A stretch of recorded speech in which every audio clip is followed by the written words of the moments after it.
되겠고 또 비속이라는 선수 또 체크 잘해서 우리 수비수들이 잘 마크할 수 있도록 그렇게 준비를 하겠습니다.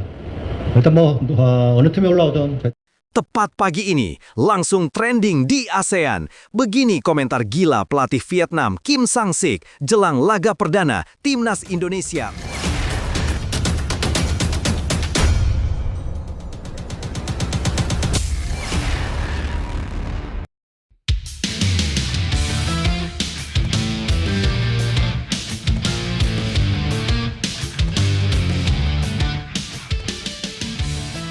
Tepat pagi ini, langsung trending di ASEAN. Begini komentar gila pelatih Vietnam Kim Sang-sik jelang laga perdana Timnas Indonesia U23 versus Filipina nanti malam. Timnas Indonesia U22 wajib waspada. Filipina bakal habis-habisan di SEA Games 2025. Begini faktanya, teman-teman. Tapi, Mimin minta tolong tonton video ini sampai selesai agar tidak ada kesalahpahaman yang terjadi. Dan tak bosan-bosan juga, tolong like dan share video ini ke media sosial kalian agar semua orang tahu apa yang sedang terjadi.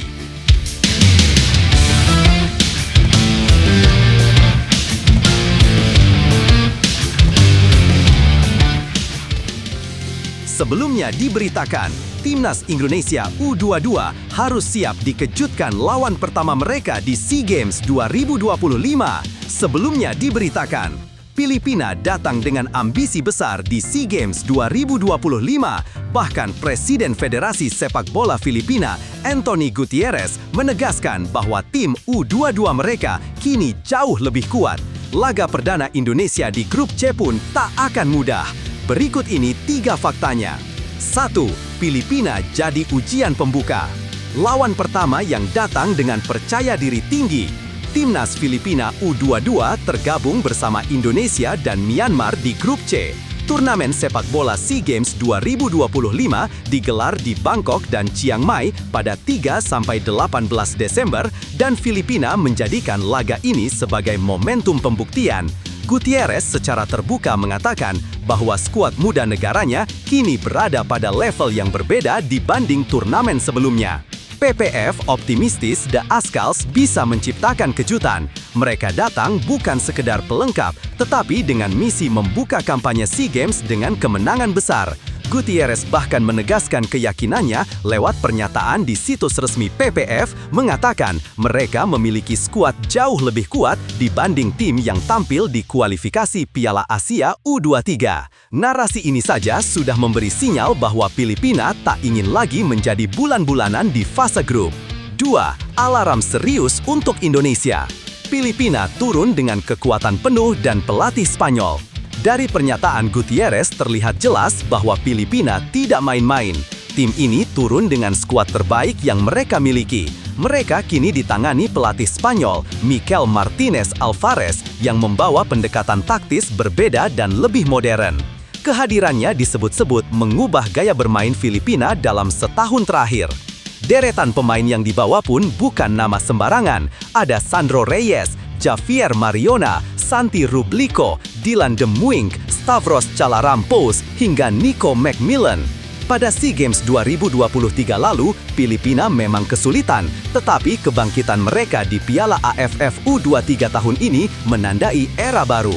Mereka menembus semifinal untuk pertama kalinya dan kalah tipis 0-1 dari Indonesia. Peningkatan signifikan juga terlihat di kualifikasi Piala Asia U23 meski tersingkir di fase grup. Semua itu menjadi alarm bahwa mereka bukan lagi tim yang boleh diremehkan. 3. Pertempuran dimulai.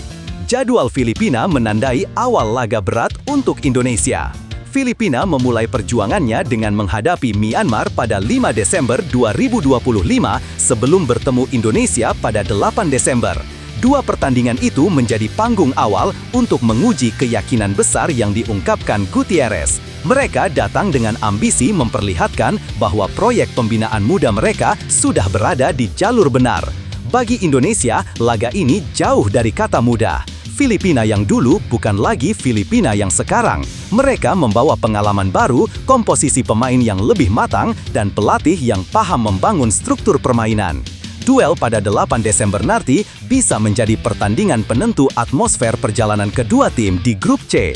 Nah, sebelum lanjut mendengar berita ini, untuk para netizen, keluarkan satu kalimat pamungkas untuk menanggapi kabar ini. Menurut kalian, dengan skuad yang sangat mewah ini, apakah kalian yakin Timnas Indonesia U23 mampu mengalahkan Filipina di laga pembuka nanti? Ayo teman, berikan tanggapan kalian di kolom komentar. Bravo Timnas U23, bravo Indra Syafri, bravo PSSI. Ayo Garuda, buktikan bahwa level kita sudah dunia.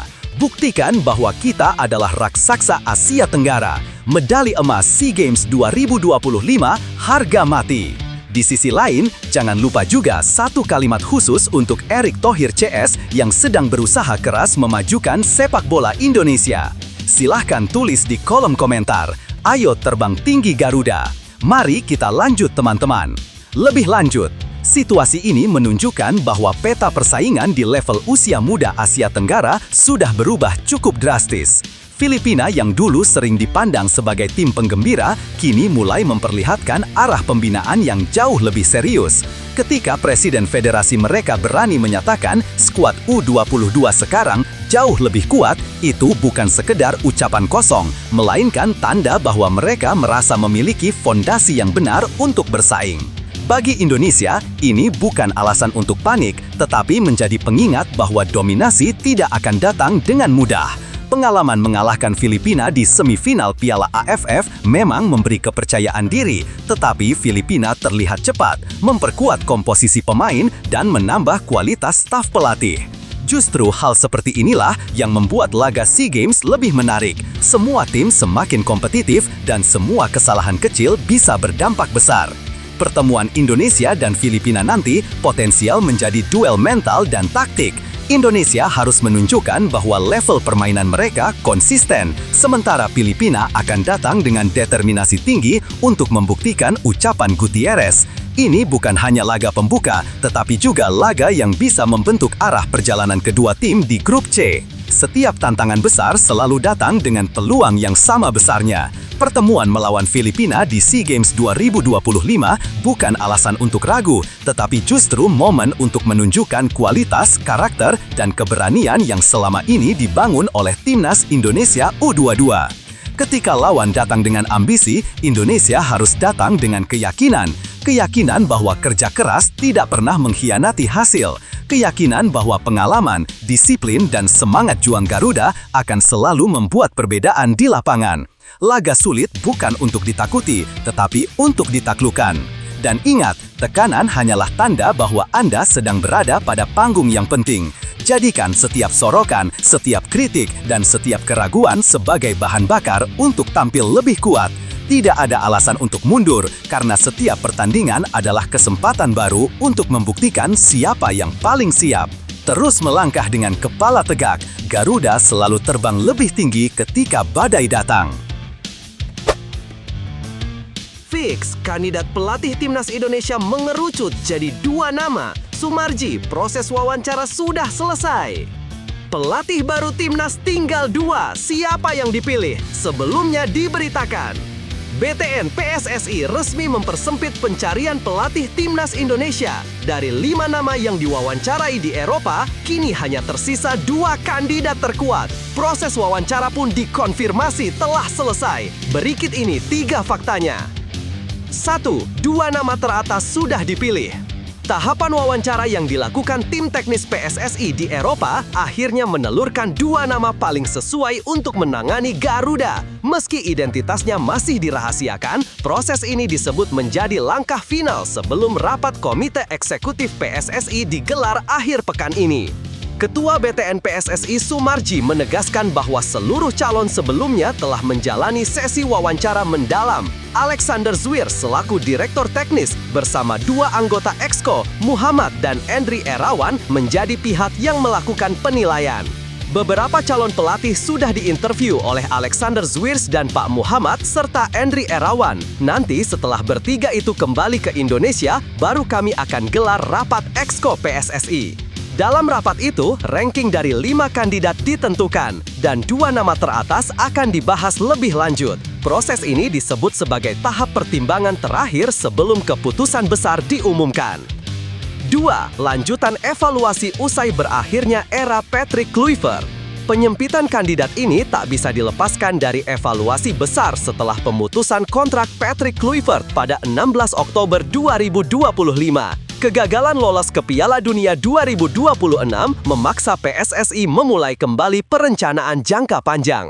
Rangkaian wawancara di Eropa dipandu visi baru, mencari pelatih yang memahami sepak bola Asia dan mampu membangun pondasi kuat untuk tim nasional. Erick Thohir sebelumnya menegaskan arah pembangunan timnas harus konsisten menjelang dua agenda besar, yakni AFF Cup 2025 dan Piala Asia 2027. Sementara itu, rumor yang beredar di media sosial menyebutkan 5 kandidat awal adalah Timur Kapades, Jesus Casas, Heimir Hallgrimsson, Giovanni van Bronckhorst, dan John Hartman. Namun, Soemarji tetap memilih menutup rapat identitas 2 kandidat tersisa. Saya tidak mau berkomentar, biarkan nanti Ketua Umum PSSI saja yang bicara, ujarnya.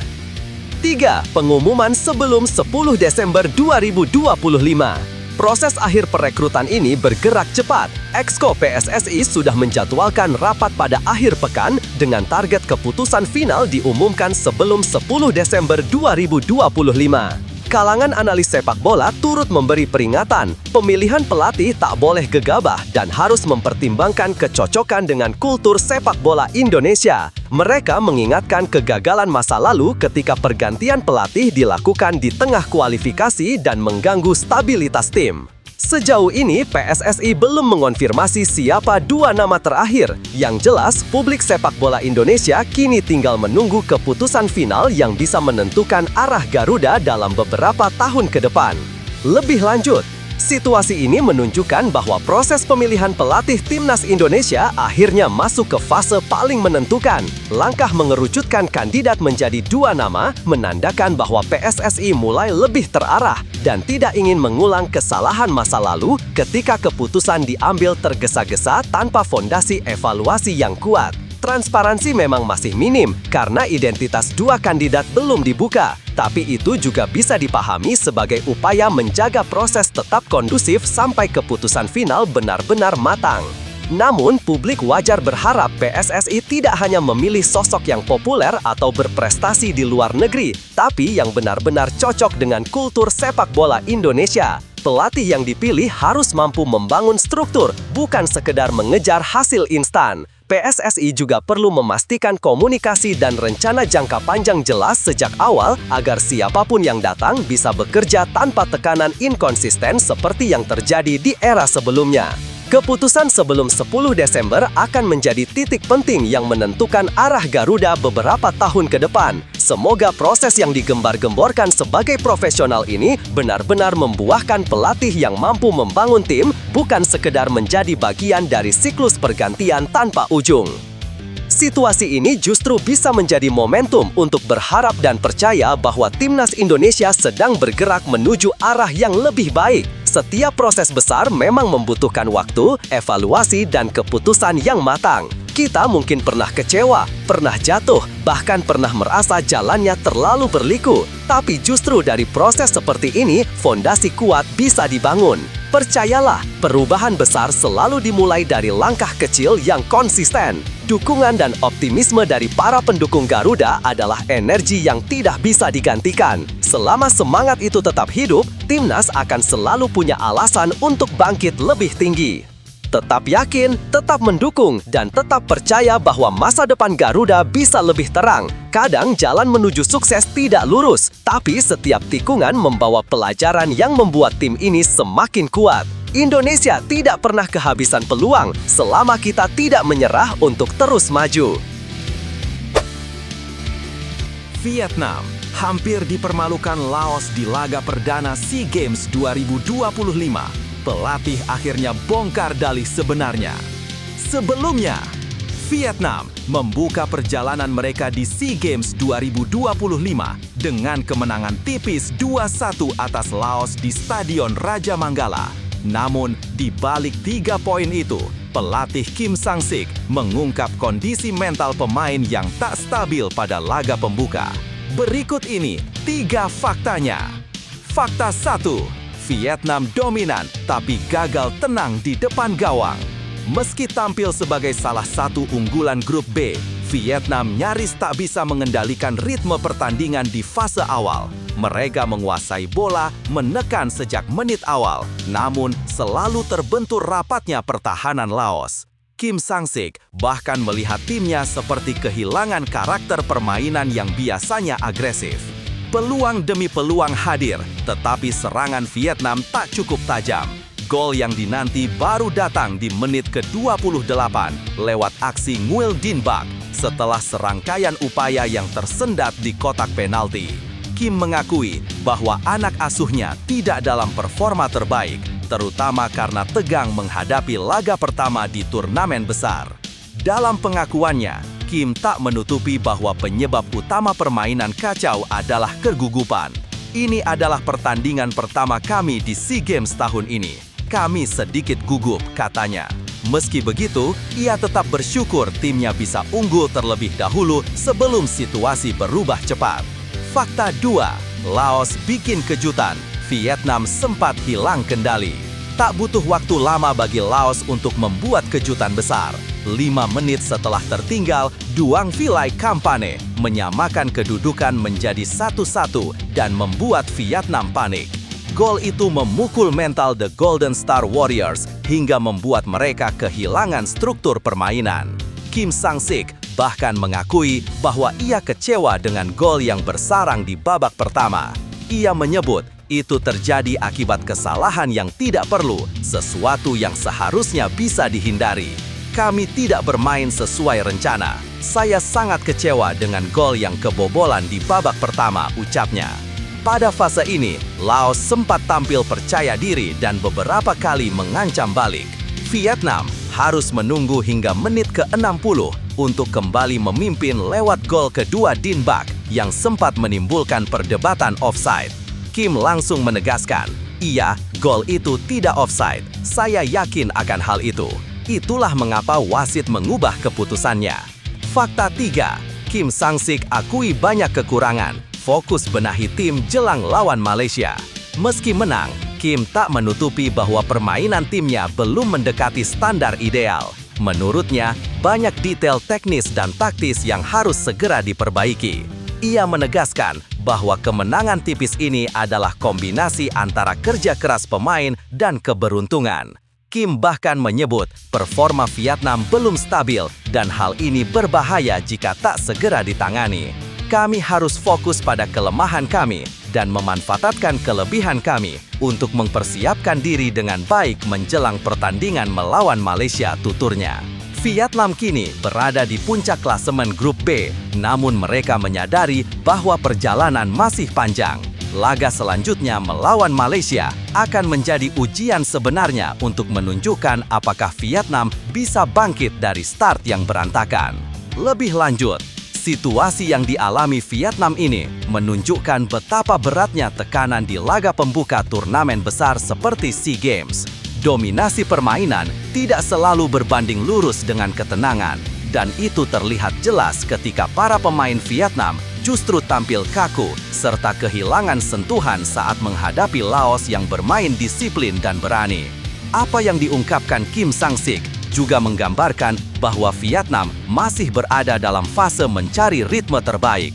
Gol yang mudah masuk, peluang yang terbuang, hingga struktur permainan yang kacau menandakan bahwa tim ini belum benar-benar siap secara mental. Namun di sisi lain, kemenangan tipis ini bisa menjadi alarm positif. Kadang, sebuah tim justru tumbuh lebih kuat setelah melewati pertandingan sulit, terutama bila masalah yang muncul cepat disadari pelatihnya.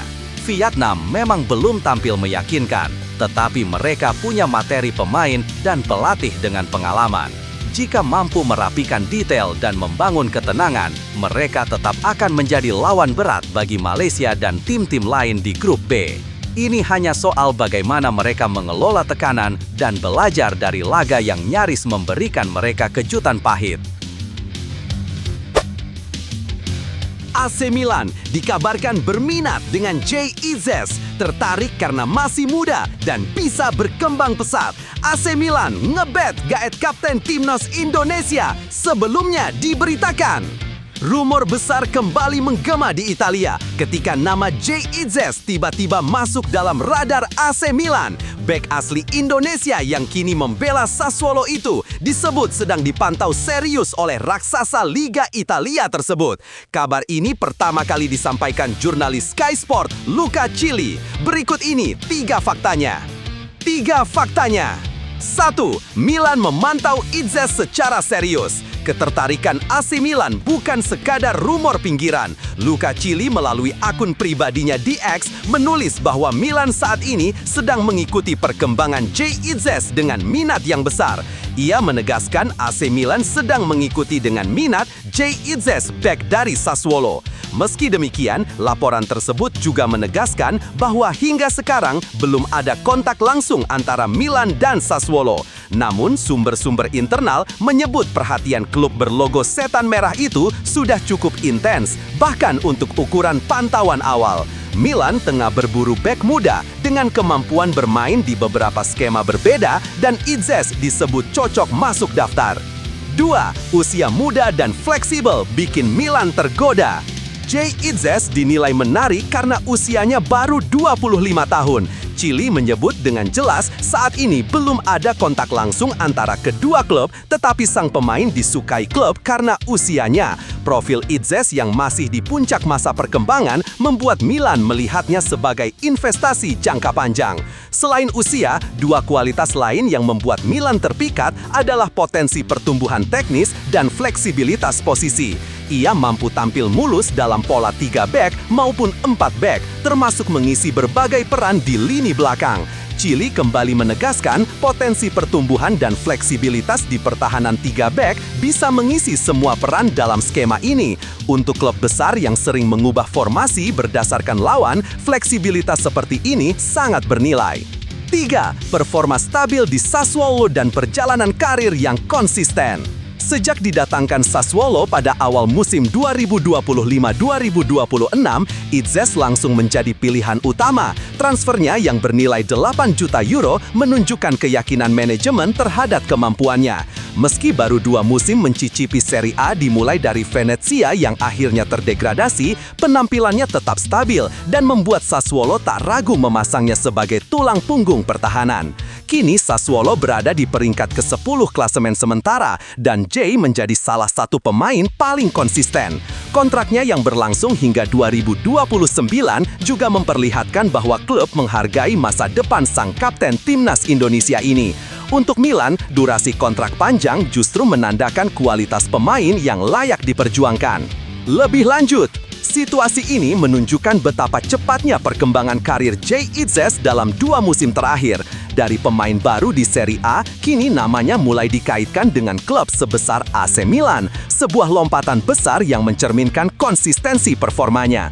Ketertarikan Milan bukan hanya soal hype, tetapi soal kebutuhan nyata akan bek muda yang matang cepat dan fleksibel secara taktik.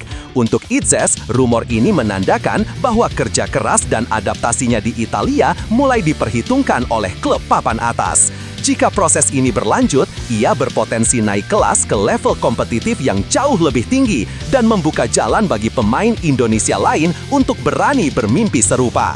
Setiap langkah yang ditempuh Jay Itzes mengingatkan bahwa peluang besar selalu datang kepada mereka yang berani bekerja lebih keras dari keraguannya sendiri. Tidak ada jalan yang benar-benar mulus, tetapi konsistensi dan keyakinan selalu membuka pintu yang sebelumnya tampak mustahil.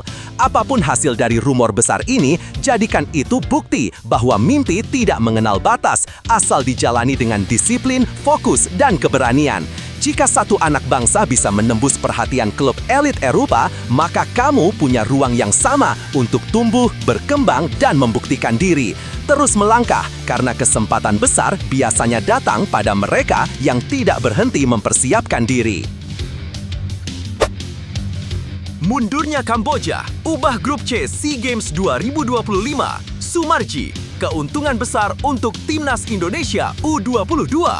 Kamboja U22 mendadak mundur dari cabang sepak bola SEA Games 2025. Sebuah keputusan yang langsung mengubah peta persaingan di grup C. Timnas Indonesia U22 yang awalnya berada di grup bersama 5 negara, kini hanya menyisakan 2 lawan.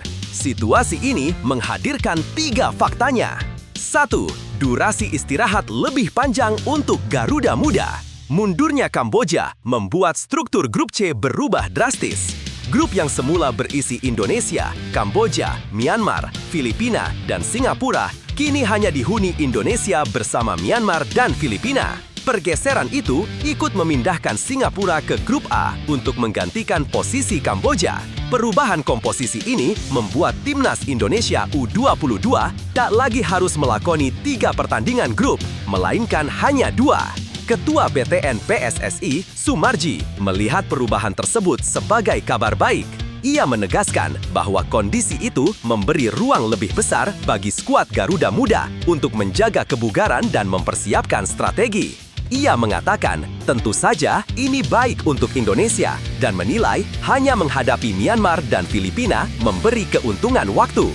Dengan padatnya jadwal SEA Games, durasi istirahat yang lebih longgar dianggap sangat penting untuk menjaga kualitas permainan dan stabilitas fisik.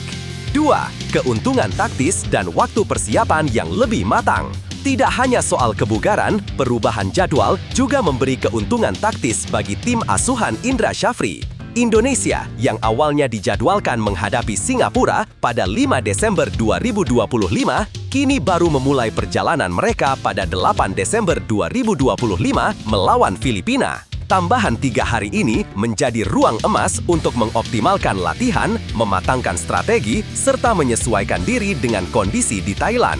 Sumarji menegaskan hal itu ketika menyebut jadwal baru memberi para pemain lebih banyak waktu untuk berlatih, menyempurnakan taktik, serta meningkatkan kondisi fisik dan mental selama di Thailand. Dalam turnamen seperti SEA Games, di mana pertandingan bisa berlangsung selang sehari, waktu ekstra ini dapat memberikan dampak signifikan pada kesiapan teknis dan mental tim. 3. Skuad makin lengkap usai 2 pemain kunci bergabung. Nilai tambah lainnya adalah kondisi skuad yang kini sudah lengkap. 2 pemain penting yang berkarya di luar negeri, Ivar Jenner dan Marcelino Ferdinand, telah tiba dan langsung melengkapi kedalaman lini tengah Timnas Indonesia. Kehadiran mereka memungkinkan Indra Syafri meracik komposisi terbaik untuk 2 laga krusial fase grup. Skuad Garuda Muda kini tengah memantapkan latihan di Chiang Mai. Dengan komposisi lengkap, waktu persiapan lebih panjang, serta hanya menghadapi 2 laga penyisihan, Indonesia memiliki fondasi awal yang jauh lebih stabil dibanding skenario awal. Tim kini dapat fokus pada peningkatan kualitas permainan tanpa terbebani situasi kelelahan berlebih atau jadwal yang terlalu padat. Lebih lanjut, situasi ini pada dasarnya menjadi angin segar bagi Timnas Indonesia U22. Dalam turnamen seketat SEA Games, setiap detail kecil bisa berpengaruh besar, dan perubahan ini memberi ruang napas yang jarang terjadi.